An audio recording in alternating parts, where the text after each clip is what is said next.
Om Namo Bhagavate Vasudevaya.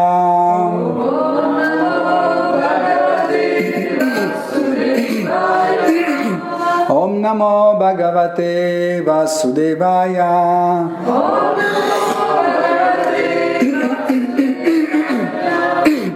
Om Namo Bhagavate Vasudevaya.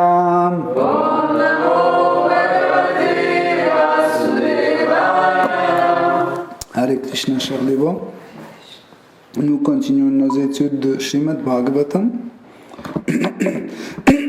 Quatrième chant, 21e chapitre, à partir de verset 27. Asti yajna patirnama keshanchitarha sattama ihamutra cha lakshayante jyotsnavatya kvachit bhuva. Traduction. Chers et respectables citoyens, les enseignements péremptoires des Shastras mettent en évidence l'existence obligatoire d'une autorité suprême qui accorde à chacun les fruits de ses actes présents. Sinon, pourquoi y aurait-il des êtres jouissant d'une beauté et d'une puissance hors du commun, tant en cette vie que dans la suivante? Teneur est porté par cette divine grâce chez la Prabhupada. Le seul but que poursuivait Prithu Maharaj tout au long de son règne consistait à élever ses sujets jusqu'au niveau de la conscience divine. En raison de l'importance de l'assemblée, il devait nécessairement s'y trouver diverses sortes d'hommes. Or, le roi s'adressait plus particulièrement à ceux qui n'étaient pas athées. Les versets précédents ont déjà expliqué que Prithu Maharaj demandait aux citoyens de devenir Adokshaja Dhiya, conscient de Dieu, de Krishna. Et dans ce verset, il met en évidence l'autorité des Shastras. Pourtant, son père était un athée de premier ordre. Il n'avait cure des injonctions scripturaires des Védas. Il fit pratiquement cesser tout sacrifice et il dégoûta à tel point les brahmanas que ceux-ci, non contents de le détrôner, le maudirent et mirent fin à ses jours. L'athée ne croit pas en l'existence de Dieu. Pour lui, les événements quotidiens ne relèvent que du hasard et des phénomènes physiques. Il souscrit à la philosophie athée du Samkhya sur la combinaison de la Prakriti et du Purusha. Il ne croit qu'en la matière et maintient que les éléments qui la forment. En se combinant sous certaines conditions favorables, engendre la force vitale. Celle-ci se manifesterait alors sous la forme du Purusha, celle qui a jouissance de la Prakriti.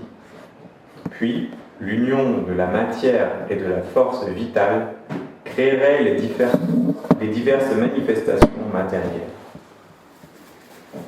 L'athée n'a en outre aucune foi dans les injonctions des Védas qui, selon lui, ne sont que des théories dépourvues de toute application pratique.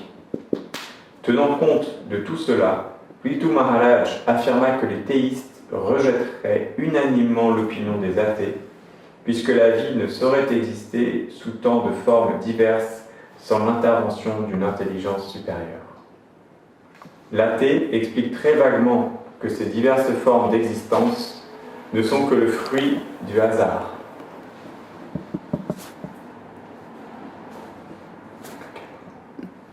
À la fin, oui, non. Mais les théistes qui reconnaissent les injonctions des Védas doivent s'y référer pour parvenir à toutes leurs conclusions. 28, 29 aussi. T'as compris? Versets 28 et 29.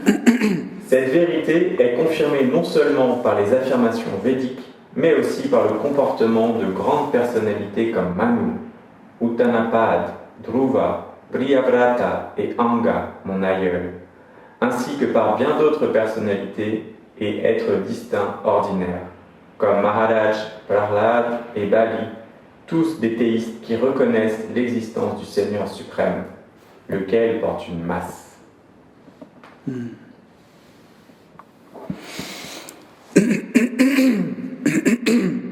Donc, nous sommes dans un épisode où Prithu Maharaj il prêche, si on peut dire comme ça, il prêche à ses subordonnés, à ses citoyens.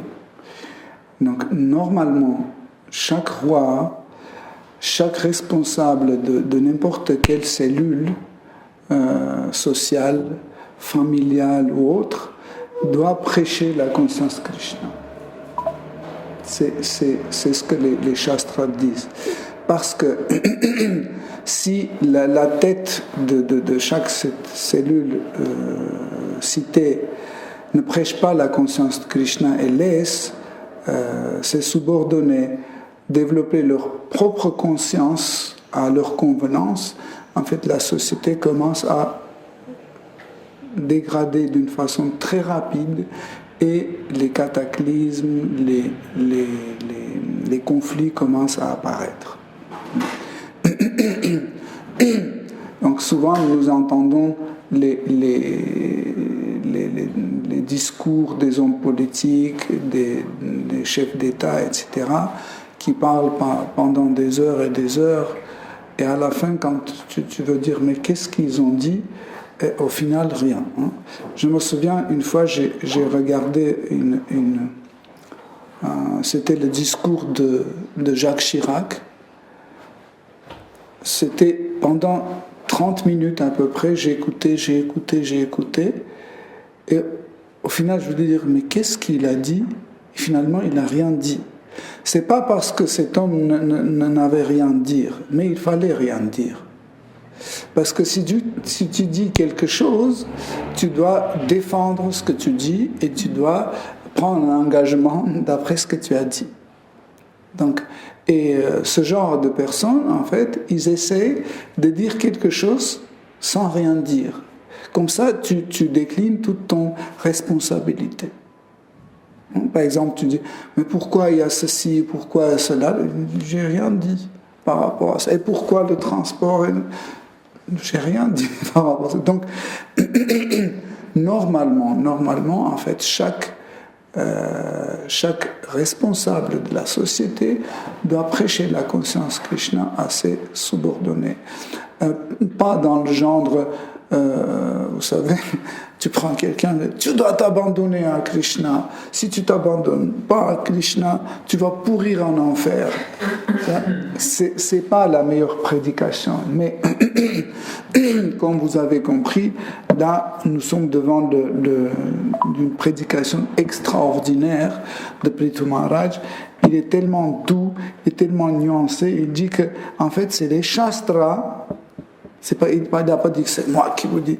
Il dit que les Shastras disent que en fait il doit absolument exister le Seigneur suprême qui nous récompense ou qui nous punit selon nos actes que nous commettons dans cette vie ou que nous avons commis dans la vie précédente. Okay. Et donc, comme un exemple, il dit, sinon, comment ça arrive que quelqu'un naît très beau et quelqu'un qui est né laid? Si vous dites, parce que ses parents sont très beaux, c'est pour ça qu'il est né beau. Et pourquoi chez les parents très beaux, il y a un enfant qui n'est pas beau? Donc, c'est pas une explication de dire parce que il est beau, etc. Des fois, il y a des enfants qui ressemblent pas du tout à ses parents, mais pas du tout. Tandis que ses frères et ses sœurs ressemblent beaucoup à ses parents. Il y a plein de choses que les matérialistes ne peuvent pas expliquer. Comme par exemple, il y a un enfant qui est né aveugle. Ils disent, oui, parce que ils n'ont pas de réponse. Après, parce qu'il n'y a rien. Pourquoi? Parce que les parents sont en excellente santé, l'enfant est en excellente santé, tout est bien, les yeux sont super bien construits, mais l'enfant est aveugle. Vous voyez? Pourquoi? Parce qu'on n'accepte pas l'idée de karma. C'est seulement les gens stupides ou orgueilleux ne veulent pas accepter le principe de karma qui était établi par Seigneur suprême. C'est pas l'homme qui établit le karma.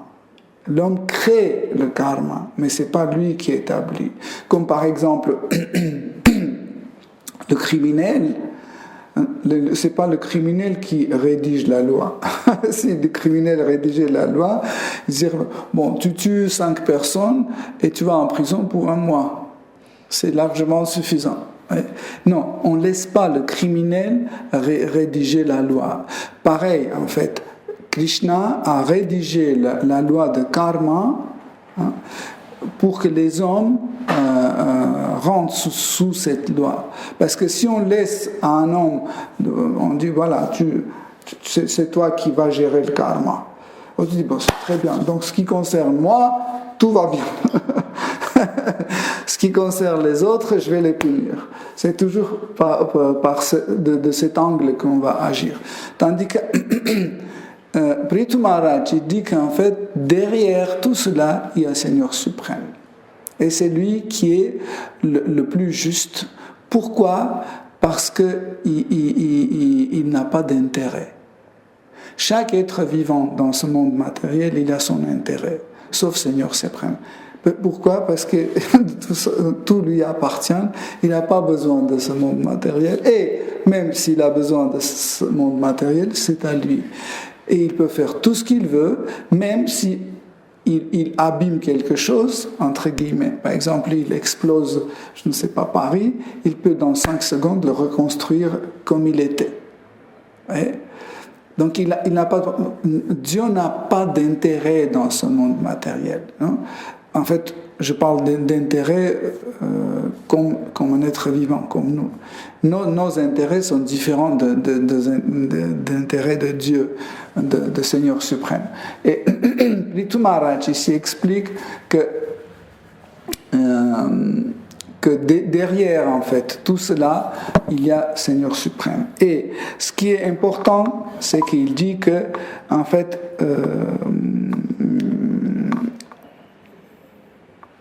il y a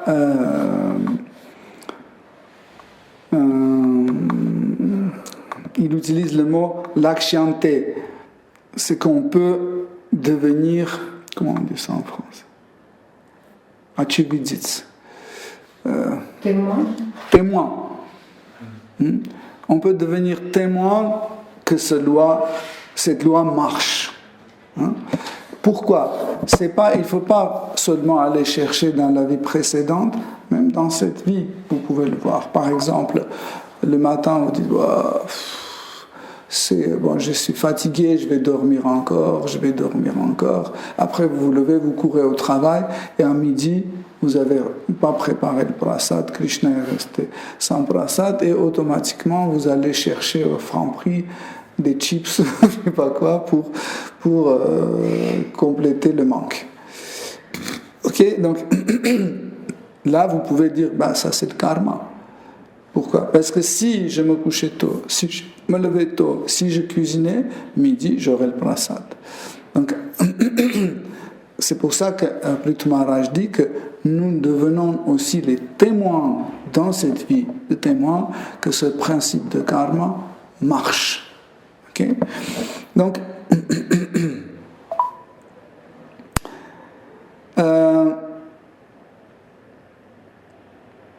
comme ça, en fait, il continue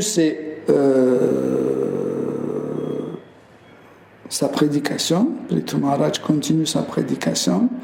Et il dit que, en fait, au cas où, si vous ne connaissez pas les Védas, et vous ne savez pas que c'est les Védas qui prescrit tout cela, vous pouvez vous regarder les grands hommes comme Manu, comme Maharaj Uttanapada, Dhruva Maharaj, Priyavrata, et mon propre grand-père, Maharaj Anga, qu'ils étaient tous théistes.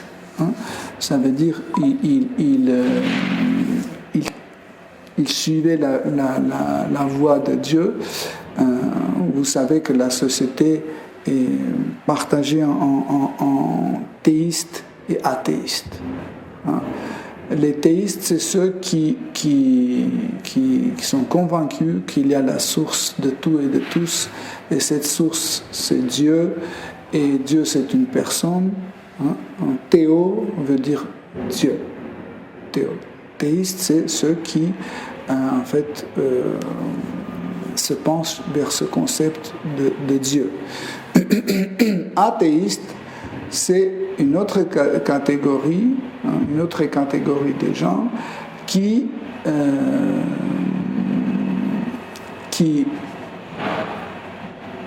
en fait, il y a deux types, en gros, il y a deux types d'athéistes, en fait, athées, deux types d'athées. En fait, il y a un type d'athée qui dit que Dieu n'existe pas.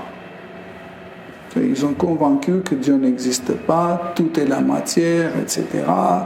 Le Big Bang et tout ça, etc. Et il y a une autre catégorie d'athées, c'est ceux qui savent que Dieu existe, mais ils vont contre Dieu. Les démons, les personnes démoniaques, on les appelle les personnes démoniaques. Donc, parmi les théistes, aussi il y a une catégorie de théistes qui croient que Dieu existe, ils sont convaincus que tout est contrôlé par Dieu, etc., etc., mais ils sont d'accord avec tout ça, mais ils disent ça ne nous intéresse pas. Ils ne vont pas contre Dieu, mais ils disent ça ne nous intéresse pas. Ça, en général, c'est la catégorie des gens qui se trouvent dans Sattva Guna. On a eu une conversation ce matin avec Rasalila. Elle ne croyait pas à ça. C'est une catégorie des gens qui sont dans Sattva Guna et ils disent que oui, Dieu existe, etc., mais nous ne sommes pas obligés de respecter tout cela. Il suffit juste d'être honnête, ne pas vouloir faire mal aux autres, ne pas faire la violence, être juste, honnête, propre, gentil, etc. Et c'est suffisant. Donc on n'a pas besoin vraiment de Dieu qui vient, etc. Parce qu'en fait, souvent les dévots pensent que Dieu et Sattva Guna, c'est quelque chose qui est collé l'un à l'autre. Non. Si c'était comme ça, Dieu ne disait pas, Krishna dans la Bhagavad Gita ne dirait pas abandonne tous les trois gunas. Il dirait abandonne 2 gunas et la troisième laisse pour. Non, il a dit abandonne 3 gunas. Pourquoi? Parce que je ne sais pas pourquoi nous sommes convaincus que Sattva Guna c'est égal Bhakti. Non, pas du tout. Sattva Guna c'est une guna. C'est une guna, c'est un mode d'influence. Ça veut dire, quand nous sommes sous l'influence de Sattva Guna, notre conduite est telle. Quand on est sous l'influence de Raja Guna, la conduite change. Quand on est sous l'influence de Tamas, notre conduite change encore. Okay? En fait, c'est comme ça, mais pas si on est sous dès qu'on a l'influence de Sattva Guna, tout de suite on fait Dandavata Krishna. Non. Okay? Parce que même en Raja Guna, on peut faire Dandavat, même en Tama Guna.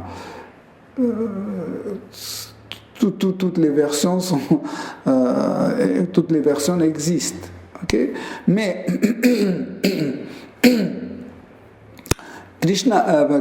Prithu Maharaj, il donne les exemples de grandes personnes qui suivaient, qui étaient des théistes et qui suivaient le chemin de Krishna, le chemin de Dieu. Et il dit que lui-même, il suit les traces de ces grandes personnes, comme il dit, comme Maharaj Prahlada, comme Dhruva Maharaj, comme son grand-père Anga, donc qui étaient les grands dévots de Vishnu, qui l'aimaient, qui le suivaient. Mais nous avons besoin toujours revenir et prêcher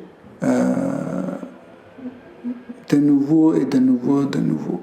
Souvent, quand on parle avec les dévots et on commence à leur prêcher, ils disent je le sais déjà, j'ai écouté, c'est déjà 1000 fois, ouais, pas des 3 gunas, ouais, ça, je connais. Raconte-moi quelque chose amusant, etc. Le problème, c'est que sachez que notre Siddhanta,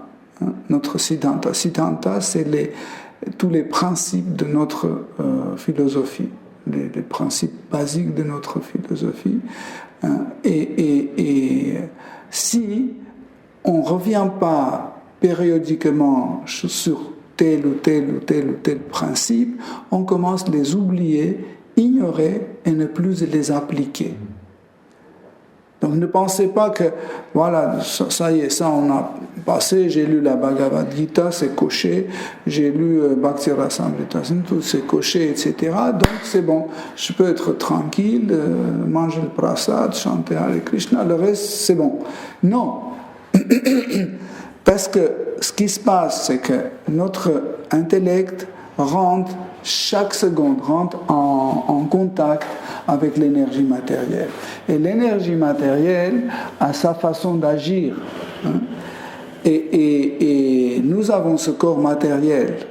Et ce corps matériel, il est exposé 24 heures sur 24, il est exposé à cette énergie matérielle. C'est comme par exemple quand vous êtes sous soleil, vous êtes exposé sous soleil, c'est pas seulement votre tête est exposée, mais aussi tout le corps brûle. Pourquoi ? Parce que le soleil est fort, vous êtes exposé, chaque instant vous êtes exposé. Okay. De la même façon, nous sommes tous exposés à cette énergie matérielle. Pourquoi ? Parce que nous sommes liés à ce corps.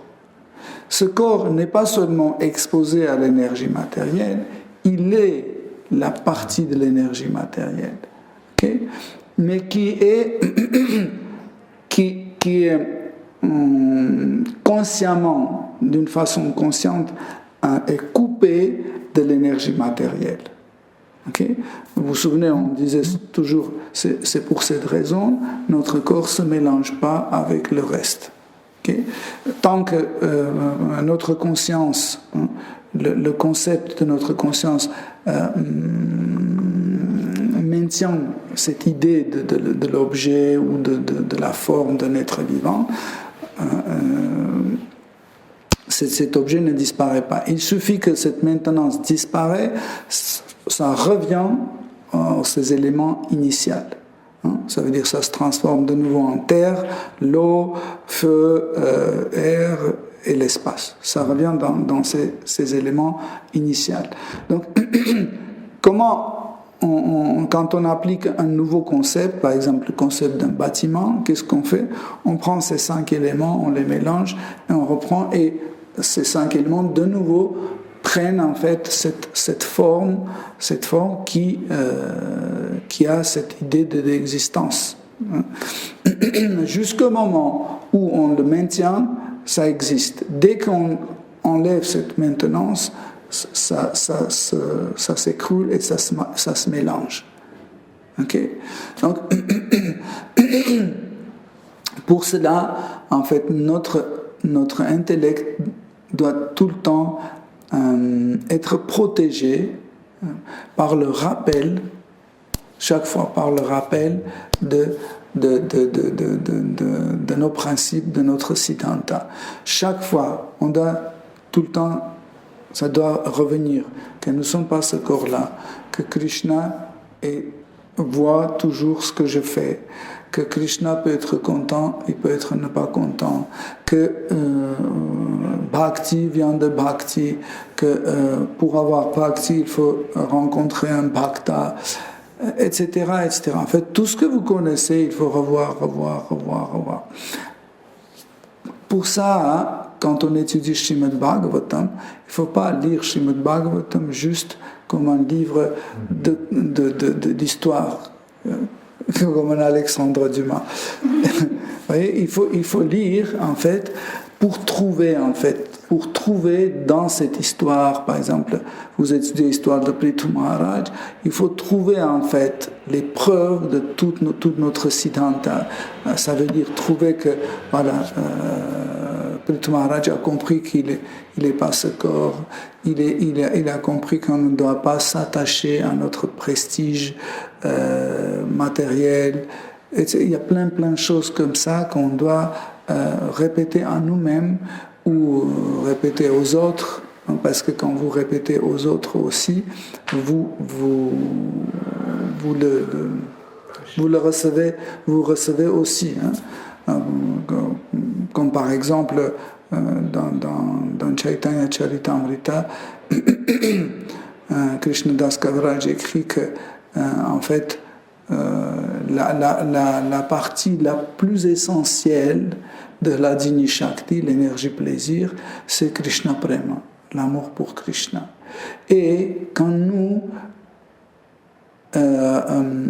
racontons ou expliquons, quand nous expliquons qu'est-ce que c'est Krishna Prema, nous recevons Ananda.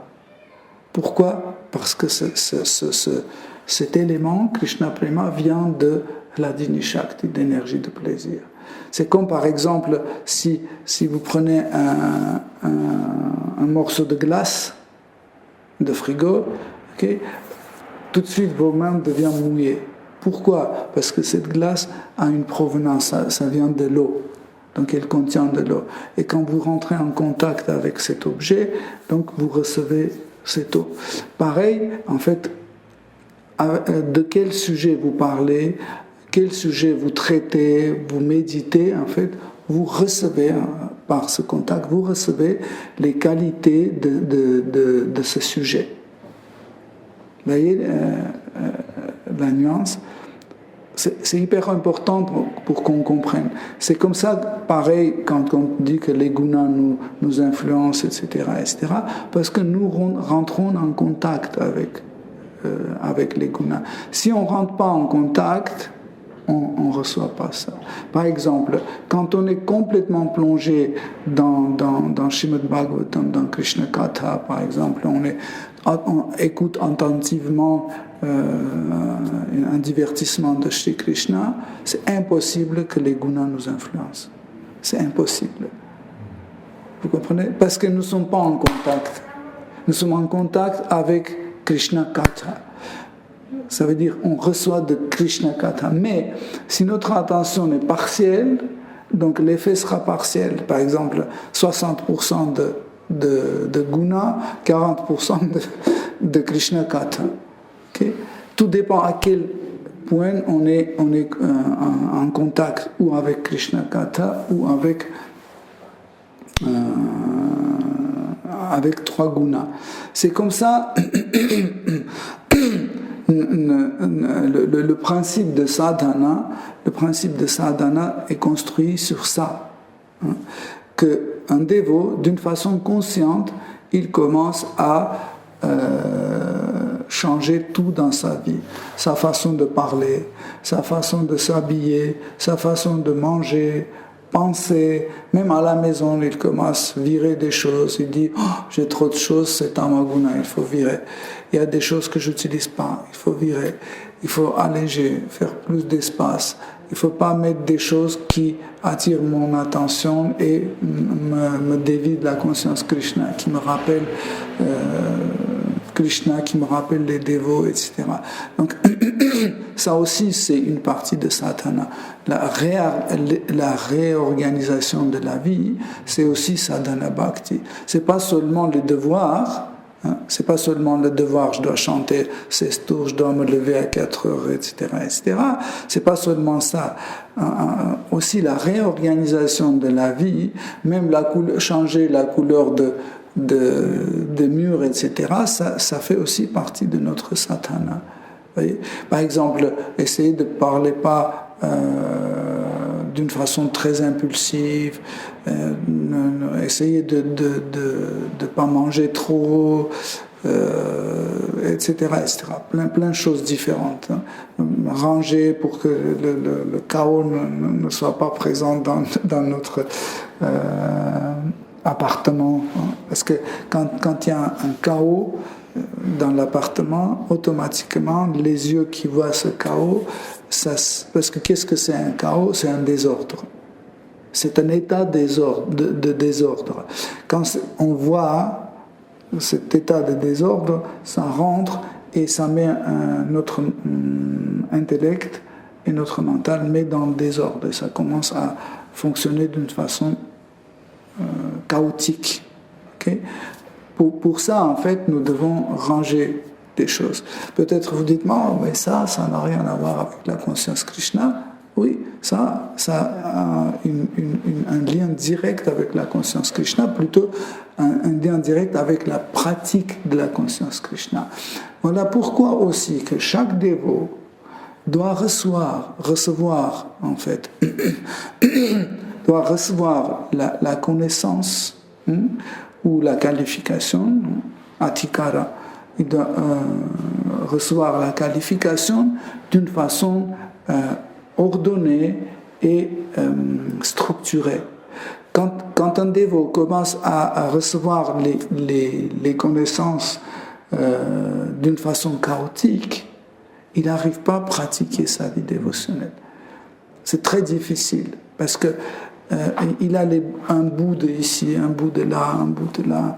Il connaît un tout petit peu de rasa, il connaît un peu de Srimad Bhagavatam, un peu de Bhagavad Gita, un peu de nectar de dévotion, un peu de nectar d'instruction, un peu de sanskrit, un peu de grec, un peu. Et c'est comme ça, comme dans le sac des femmes. Tout est comme ça. C'est pour ça que si vous avez étudié les sacs des femmes et les sacs des hommes, si vous voyez, les sacs des hommes, ils ont des compartiments. Plusieurs compartiments, parce que les hommes, ça c'est pour les lunettes, ça c'est pour le téléphone, ça c'est pour l'argent. Voilà. Chez les femmes, c'est inutile. Faire des compartiments, c'est pour ça que tu ouvres c'est comme c'est juste un compartiment, il jette tout dedans, ça, et après quand il faut ils font comme ça, ils vont mettre en fait, c'est pas par hasard, c'est en étudiant l'ergonomie des femmes. Les designers ont trouvé que les femmes ne se servent pas des compartiments. Ils n'ont pas besoin. C'est que les hommes. Par exemple, moi j'ai plein de compartiments dans mon sac et je veux en créer encore plus pour être plus précis. Bon, c'était juste une citation anecdotique. Donc,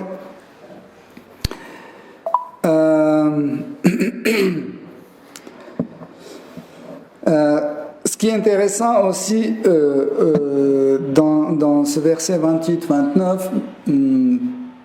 Prithu Maharaj, il dit que tous les théistes, comme Prahlada Maharaj, Bali, Anga et Dhruva, ils croient en l'existence de Dieu qui tient la masse.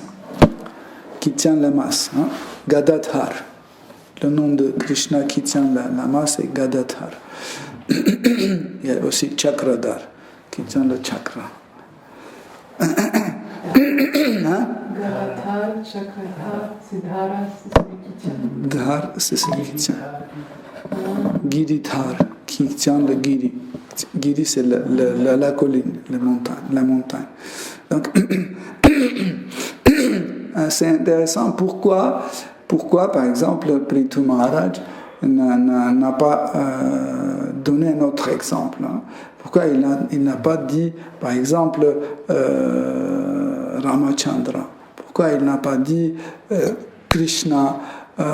Pourquoi il a utilisé, on a parlé mercredi, je ne sais pas ceux qui ont écouté par Internet, on a parlé de différents saint-noms, de différentes catégories de saint-noms, et il y a des catégories de saint-noms qui manifestent plus aspect Aishvarya. Hein? L'aspect de révérence, de magnificence, de grandeur de Seigneur. Okay? Et là, nous pouvons comprendre que, en fait, Prithu Maharaj, sa relation avec Dieu, la personne suprême, Shri Krishna, est dans cette humeur de révérence. même ces divertissements, en fait, des divertissements qui se déroulent dans Srimad Bhagavatam, ils sont liés toujours avec cette partie de révérence. Hein. Vous comprenez cette nuance? Okay.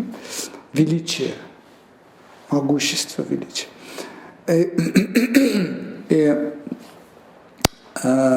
ça, c'est pas quelque chose que l'homme choisit. C'est dans notre nature. Vous ne pouvez pas dire ouais, mais les gopis n'étaient pas dans Aishwarya, elle était dans Mathurya, donc c'est les meilleurs, donc je vais choisir ça. Non, on ne peut pas choisir, parce que vous allez vous sentir mal. Quand on n'est pas dans la situation, dans le contexte de notre véritable nature, nous ne pouvons pas nous sentir bien. Ça, c'est une des raisons pourquoi être vivant ne veut pas devenir Dieu, ne veut pas prendre la position de Dieu. Pourquoi? Parce que ça ne lui correspond pas. C'est étranger à lui. Vous voyez la nuance? C'est extraordinaire. Souvent, on pense que oui, tout le monde veut devenir Dieu. Mais je dis, ok, tu vas devenir Dieu. Tu dois faire ça. Oh non, je ne veux pas devenir Dieu. C'est trop compliqué, je ne veux pas devenir Dieu. Okay? Mais chacun est content quand il occupe la position qui correspond à sa propre nature. Et en fait, quand nous occupons notre position, nos positions est liée aussi à l'endroit, à la demeure qui correspond à cette humeur. Nous avons aussi l'entourage qui correspond à cette demeure. Nous avons la forme de Krishna qui correspond à cette humeur, etc., etc.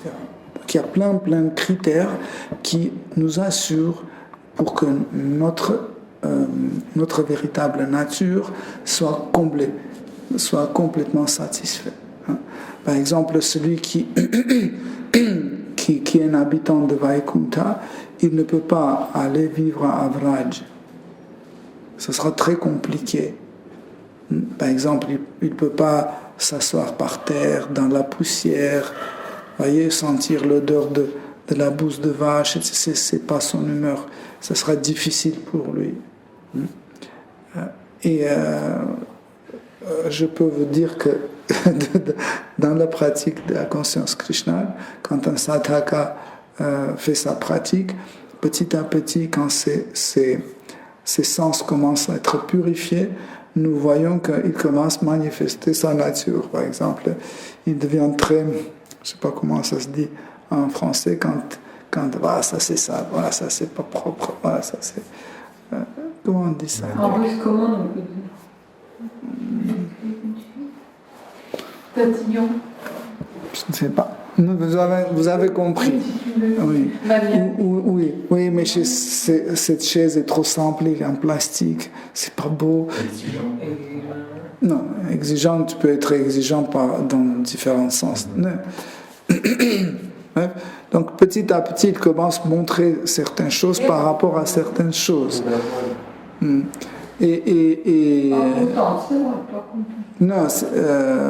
je parlais pas de ça, je parlais de quand chistula, quand quelqu'un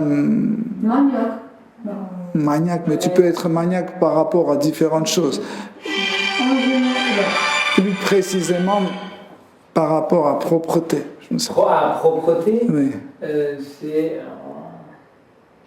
il y a un mot. Bref. Je retrouverai. Et, ou par exemple quand souvent on a ce genre de problème entre les sadhakas, deux sadhakas qui ont deux natures différentes et ils doivent faire un service commun. Ça devient très compliqué. Par exemple, deux dévotes doivent décorer l'autel. Il y en a un qui est dans... Baisse le... Je sais, Donc, imaginez que deux dévotes décorent un autel, mais il y en a une qui est dans l'Aishwarya, l'autre qui est dans le Mathura, dans le sens de douceur de Krishna. Et ce sera très difficile de faire le service commun. Hein? Très difficile. Pourquoi ? Parce que imaginez celle qui est dans la douceur, elle peut prendre par exemple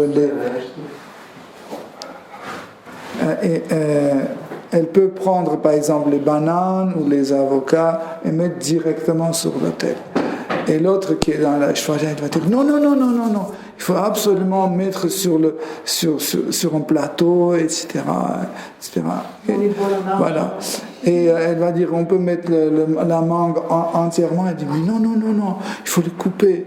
Parce que par exemple, pour cette dévote, Krishna va prendre comme ça la mangue, et il va mâcher, il va craquer la peau. Mais pour celle qui est en Aishwarya, ce sera inadmissible. Elle va dire, mais non, il faut couper, là c'est trop petit, ça c'est trop grand, il faut couper de la même taille, etc. Vous voyez ?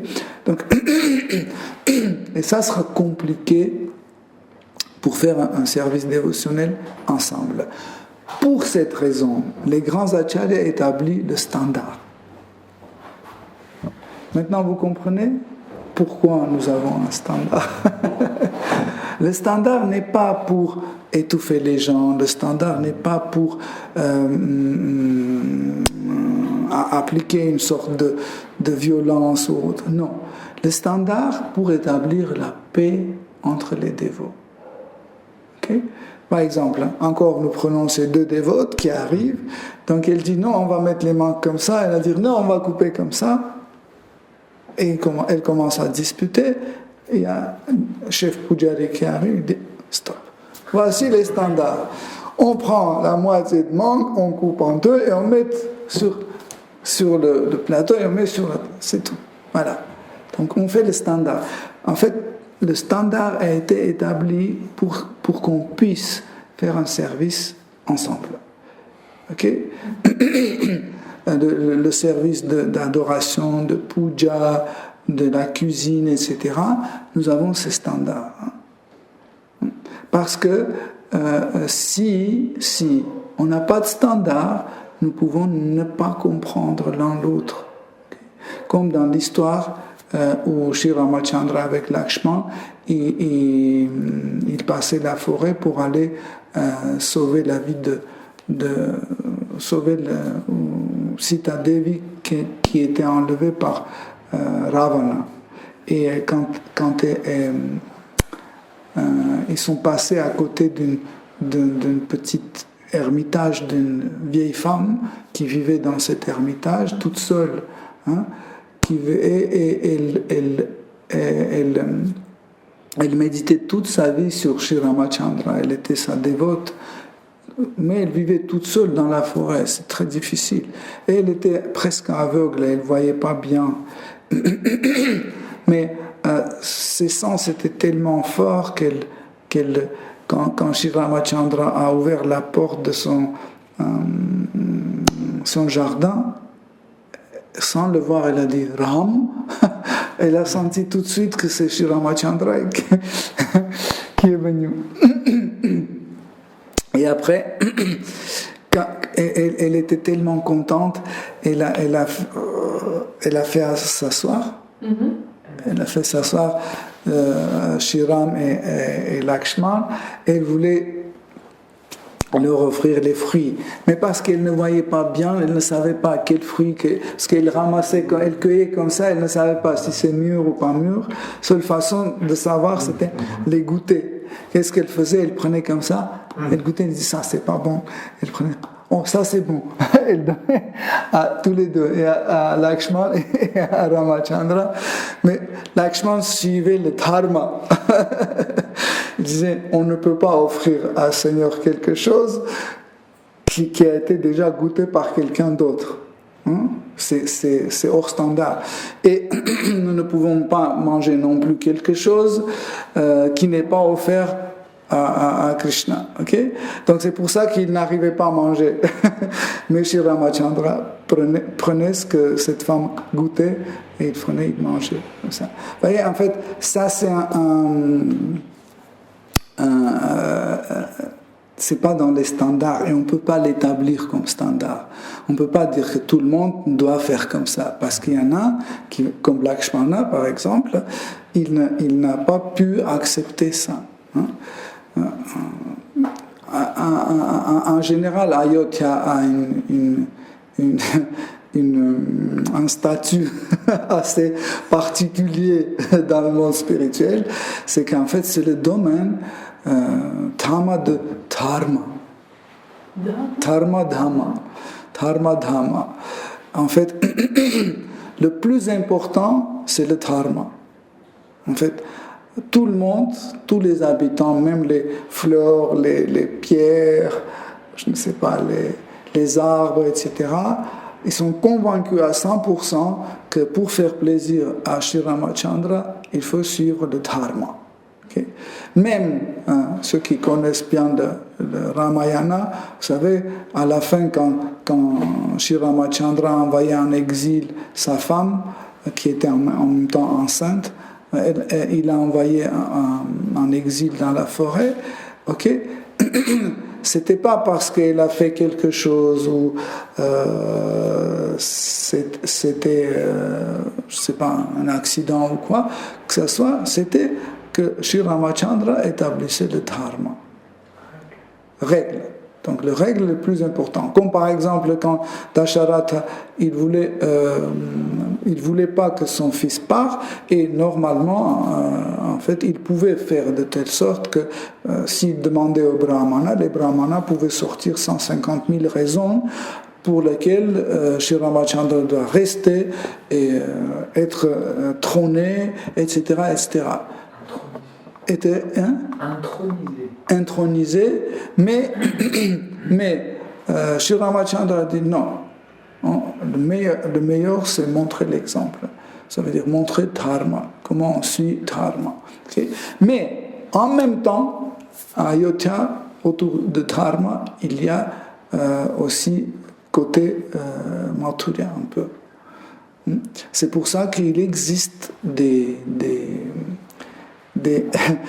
en fait, deux choses, dharma et la violation de dharma. En même temps, il y a les deux. Non, violation. La violation de dharma. Et en fait, c'est Mathurya en fait qui viole en fait cette dharma qui dépasse en fait les règles. Et après, quand c'est cassé, la loi est cassée, le dharma est cassé, en fait, on rétablit de nouveau dharma. Ça fait plaisir. Ouais. Donc c'est pour ça que Ayodhya a sa position assez particulière. Hein. Donc, Prithu Maharaj, dans son royaume, automatiquement, il répandait une certaine humeur qui était une humeur principale.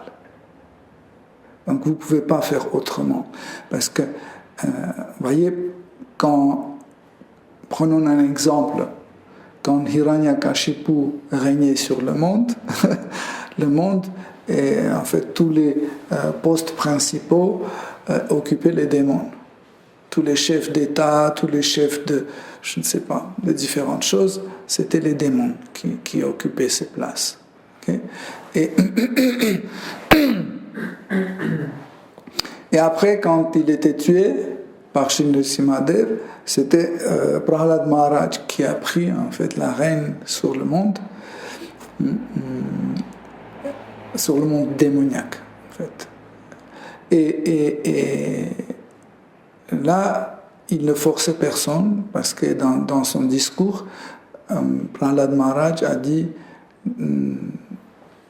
je vous prononce quelle est ma directive. Donc, dans mon royaume, tout le monde a le droit de suivre la religion qu'il veut. Mais on ne doit jamais imposer, suivre les règles de telle ou telle religion. Et une religion ne doit pas détruire une autre religion. Okay? Déranger. Mais Dhruva Maharaj a dit que, en fait, toutes les religions suivies doivent s'appuyer sur les shastras. Ça, c'est très important. Par exemple, on a plusieurs types de religions. On a Brahma Kanda, on a Karma Kanda, on a Jnana Kanda, etc., etc. Donc il y a différents types de religions, mais ils sont tous ont comme un appui dans les livres sacrés. Je peux pas inventer un livre sacré et dire voilà, le président a dit que vous pouvez suivre la religion que vous voulez, donc j'ai inventé une nouvelle religion et je vais la suivre. Non, jamais. Chaque religion qu'on doit suivre doit avoir en fait ses règles, ses principes doivent avoir dans les livres sacrés. C'est ça. Parce que chaque religion doit être donnée par Krishna. Et par la suite, il y a encore une autre nuance, parce que Prithu Maharaj était une manifestation de Krishna, et automatiquement, les gens qui vivaient dans son royaume étaient attachés à Prithu Maharaj. Et ça leur plaisait, c'était leur humeur. Selon leur karma, ils étaient nés à cette époque-là, dans cet endroit, pour pouvoir bénéficier de cette association avec Prithu Maharaj. Par exemple, après, quand il y a Krishna va se manifester sous la forme de Parashurama, vous allez voir, il y a d'autres types de personnes, d'autres règles, d'autres humeurs qui commencent à se rétablir. Après, Shri Ramachandra vient, notre humeur, c'est comme ça que ça fonctionne. Là, on continue. Dimanche prochain, on va continuer à étudier encore les propos de Prithu Maharaj. Et ce qui est intéressant, c'est que, regardez, il enseigne son peuple, mais après, il y a 4 Kumars qui arrivent et qui enseignent Prithu Maharaj. Donc, ça, c'est le principe, c'est que Guru aussi, c'est un disciple. Okay? Et le disciple doit devenir un Guru. Okay? Ça, c'est important à comprendre. Et Prithu Maharaj, c'est un très très bon exemple. Et il montre, on va lire plus tard, et vous allez voir comment il est humble, comment il reçoit les instructions de Sanat Kumar. Ok, Hare Krishna. Si vous avez des questions, des commentaires. Pourquoi il y a toujours cette problématique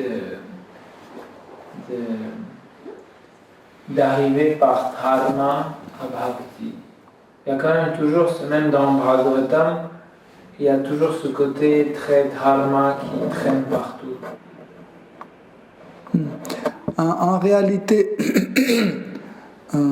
dharma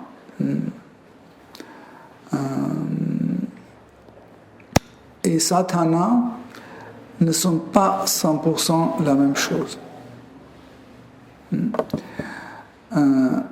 Parce que dharma, le devoir d'un citoyen, parce qu'en fait le dharma est établi pas pour les animaux, pour les végétaux, donc le dharma est établi pour les êtres vivants comme pour les êtres humains, parce que chaque être humain a la conscience sans limite.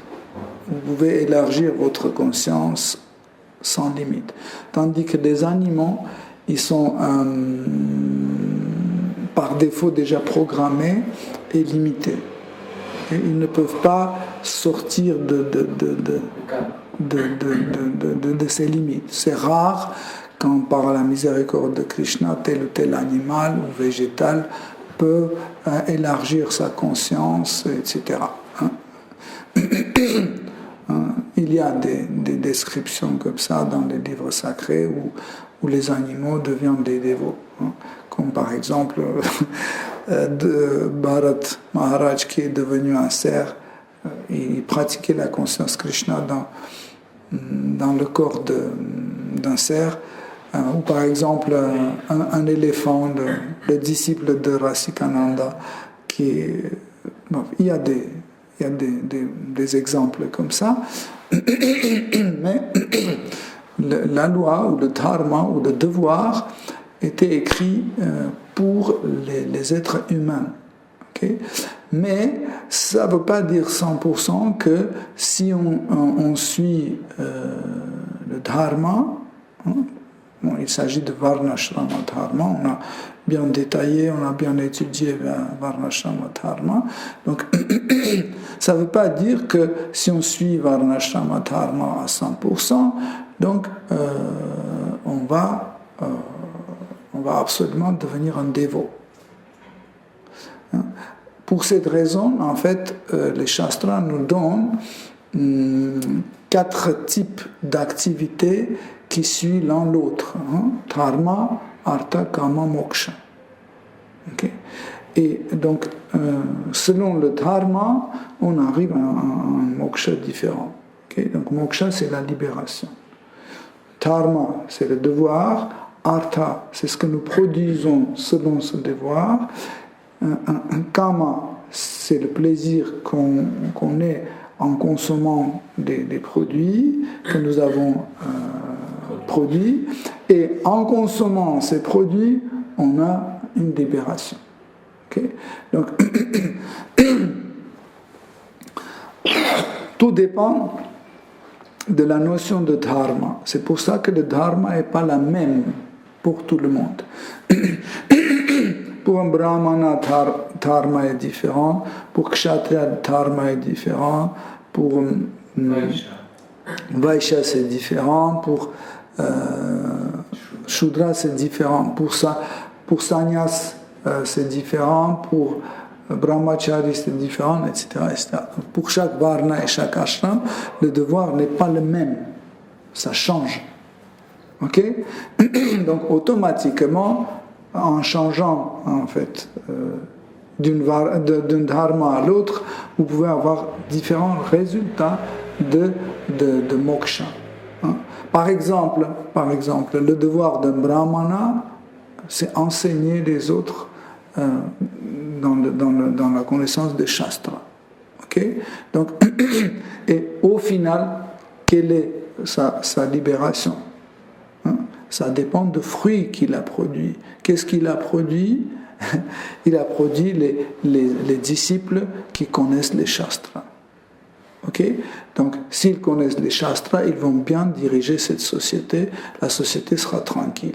Donc, son karma, le karma de Brahmana, ce sera le plaisir de voir que la société fonctionne selon les règles établies par Krishna. Okay? Donc, et en voyant ça, il a en fait cette satisfaction, ce moksha, cette libération. En fait, il sait qu'il a donné la connaissance et il peut quitter ce monde tranquille. Ça, c'est déjà un moksha. Okay? Mais le vrai terme de moksha, c'est la libération de souffrance.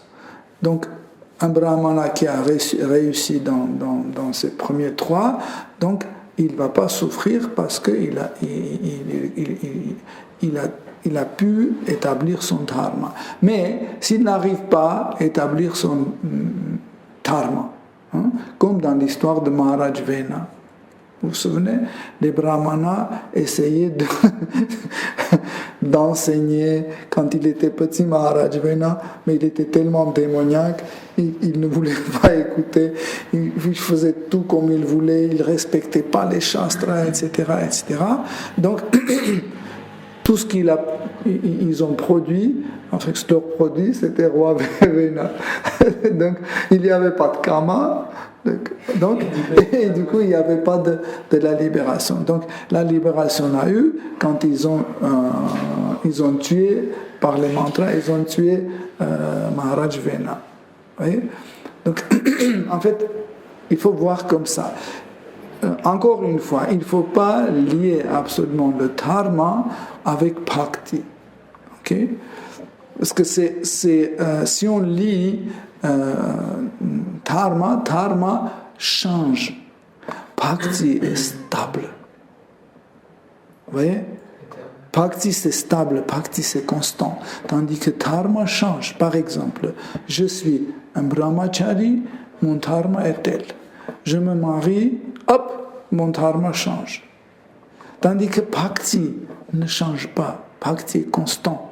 C'est pour ça que bhakti ne peut pas être lié à quelque chose qui n'est pas constant. Okay? Voilà pourquoi, en effet, on dit que bhakti est lié seulement à la nature d'un être vivant. Tant que la nature d'un être vivant n'est pas manifestée, bhakti ne peut pas manifester. Mais bhakti ne manifeste pas jusqu'au moment où on n'a pas le désir d'avoir bhakti.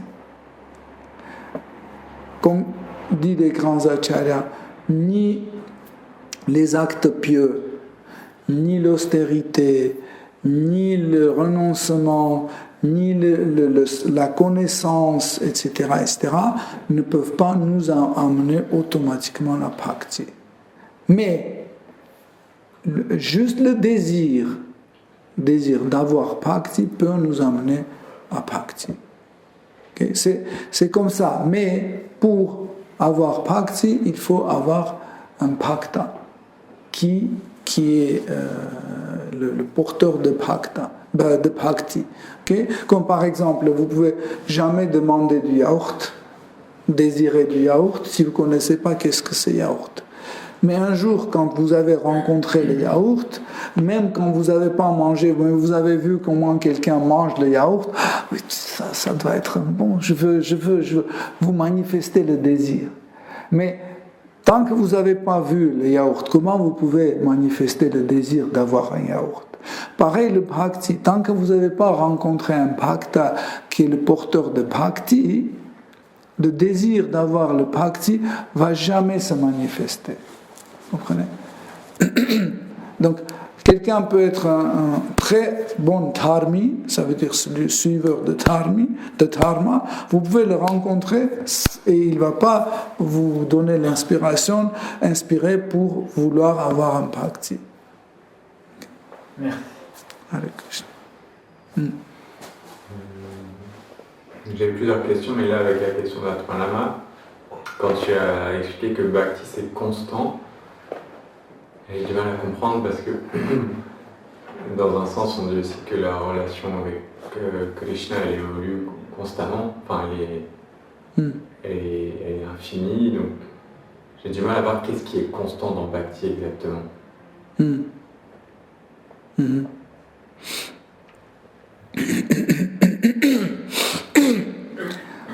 Donc, bhakti,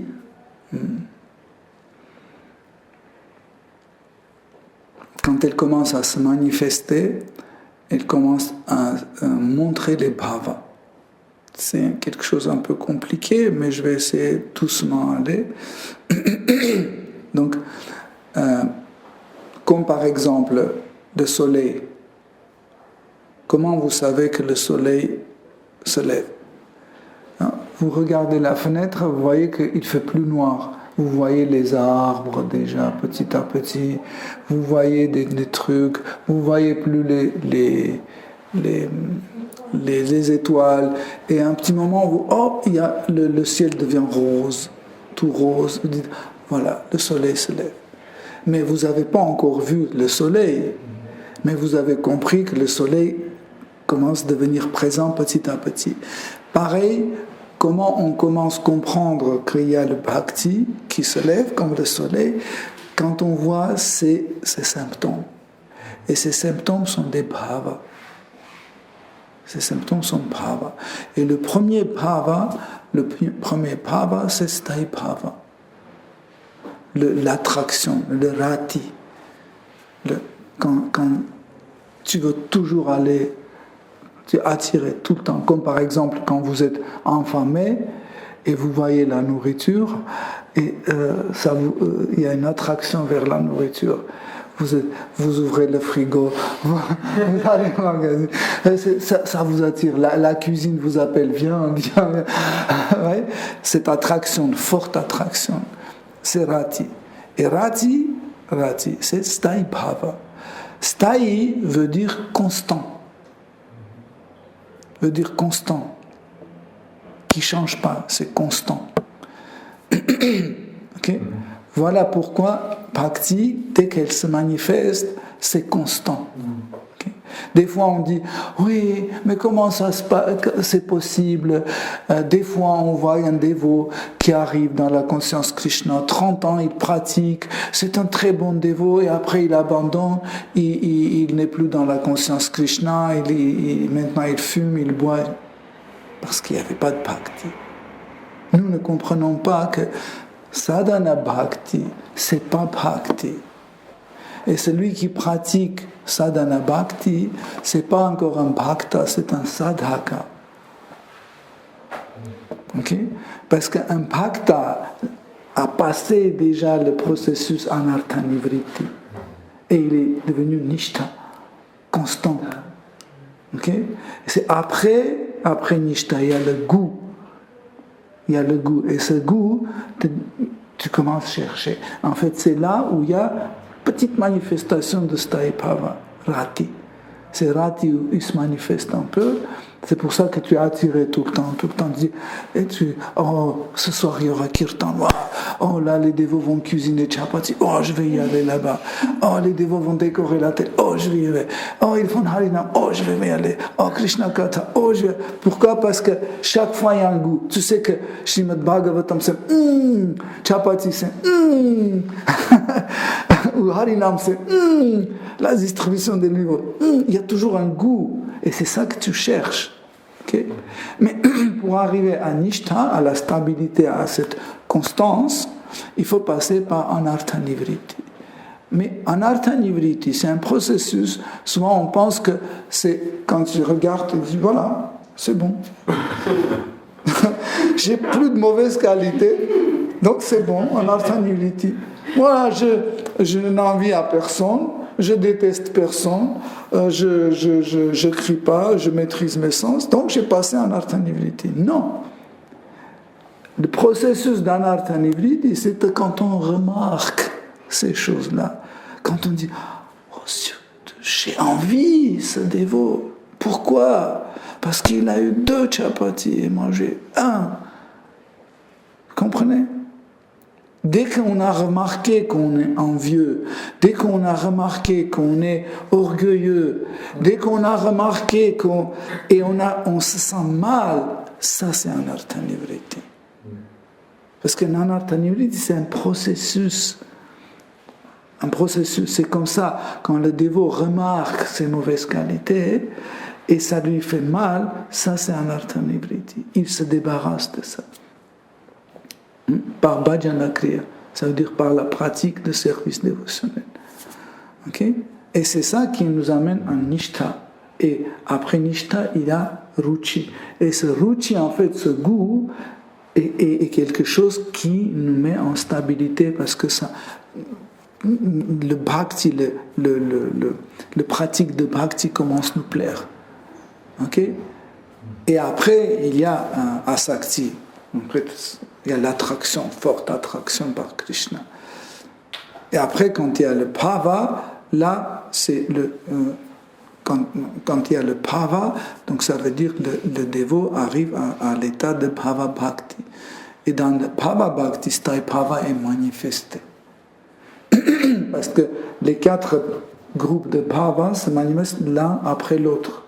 Donc le premier, c'est sthāyi bhava qui se manifeste. Okay? Sthāyi bhava, cette attraction vers Krishna. Deuxième chose deuxième type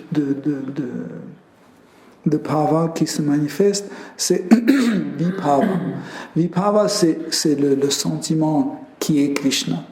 Mon fils, mon maître, mon frère. C'est ça, en fait. Ce bhava se manifeste sous cette forme-là. C'est aussi une extase. Dès que tu sens que Krishna est ton fils, tu es en extase. Juste de cette idée. Par exemple, les reines de Dvaraka, dès elles réalisent que Krishna est leur mari, elles tombent en extase. Juste d'idée que Krishna est leur mari. Par exemple, ce soir, vous devez aller dans la salle de réunion avec votre mari Krishna. Tout de suite, ce vibhava, ça touche. Okay? Et troisième catégorie de bhava qui arrive tout de suite après, c'est anubhava. Anu veut dire en sanskrit ce qui suit tout de suite. Okay? Voilà, c'est une manifestation. Hein? Et je vous ai raconté déjà qu'est-ce que c'est anubhava. C'est les actes ou les actions qui suivent les deux premiers bhavas, surtout qui suivent vibhava. Okay? Par exemple, je ne sais pas, Mère Yashoda a senti que son fils a fait des bêtises et tout de suite elle manifeste anubhava, vachika anubhava. Elle commence à gronder. Sale garçon, pourquoi tu as fait ça? Et quand elle dit ça, quand elle le gronde, elle est en extase. C'est une forme d'extase. Elle le gronde, et ce grondement, je ne sais pas si on peut dire. Bref. Quand elle le gronde, en fait, elle est en extase. Et c'est anubhava. Ok? Et après, il y a le quatrième groupe, en fait, qui crée une situation dans laquelle ces trois sont maintenus. Ça, c'est Vyapichari Bhava. C'est le quatrième type de bhava. Ok?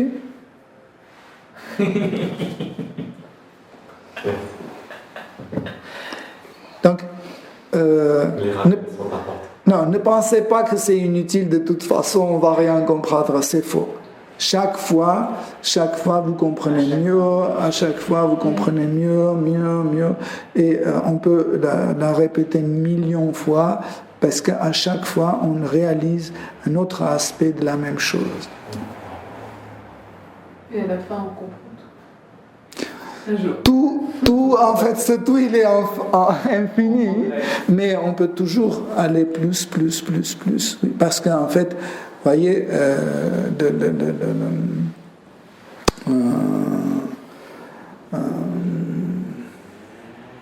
la relation entre l'être vivant et Seigneur suprême, cette relation est éternelle.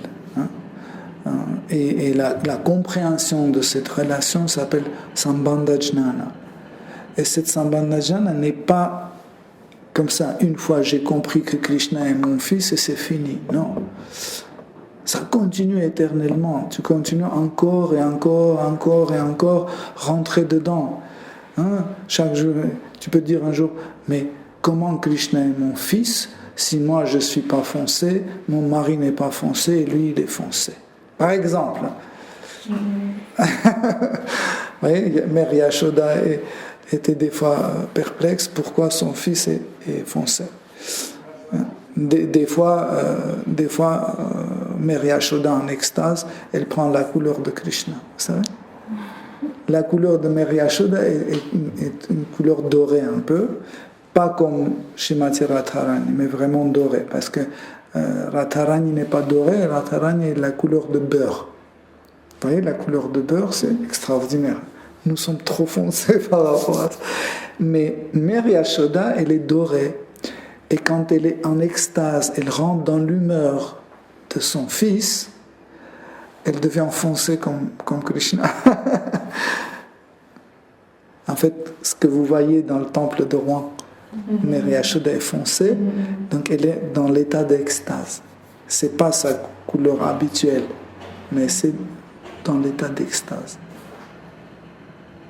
Comme Shri Chaitanya Mahaprabhu aussi, quand il est dans l'état de l'humeur de Shrimati Radharani, il change la couleur. Comme les murtis de Radha Londonishwar. Ok, Hare Krishna, chers dévots. Merci beaucoup pour votre écoute et vos questions. Shri Srimad Bhagavatam ki jai. Srila Prabhupada ki jai. Toute gloire aux dévots assemblés.